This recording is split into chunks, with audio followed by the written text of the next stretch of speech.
মানুষ পরিবার পরিজন নিয়ে সংসার চালাবার জন্য আপনারা যেই বেতন পান তা দিয়ে আদৌ পরিবার চালানো সম্ভব না।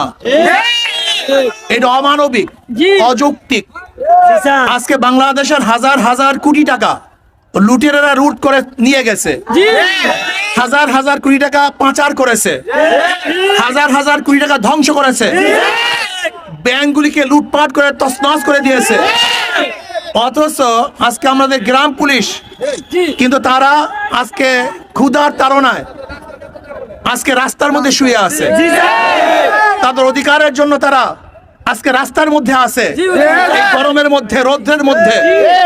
আমি সরকারকে বলবো, অন্তর্বর্তীকালীন সরকারকে বলবো, অচিরেই আপনি আমাদের গ্রাম পুলিশের ন্যায্য যে দাবি আছে সেই দাবিগুলো মেনে নেন এবং আমাদের গ্রাম পুলিশকে জাতীয়করণের ব্যবস্থা করুন।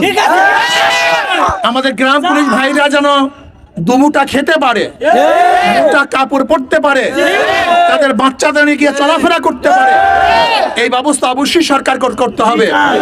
এর জন্য ইনশাআল্লাহ আমি এখানেই নয়, আমি আপনাদের পক্ষে সব জায়গায় আওয়াজ তুলবো, আপনাদের পক্ষে থাকবে ইনশাআল্লাহ। এবং ইনশাআল্লাহ আপনাদের দাবির সাথে আমি একত্রতা ঘোষণা করলাম।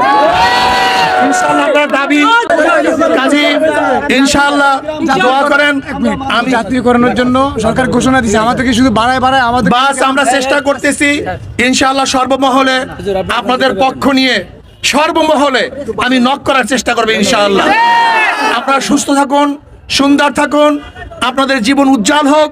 আল্লাহ পাক আমাদের সবাইকে দুনিয়াতে ভালো রাখেন, উপরও ভালো রাখেন, এই দোয়া করতেছি। আল্লাহ আমাদের সবাইকে কবুল করেন।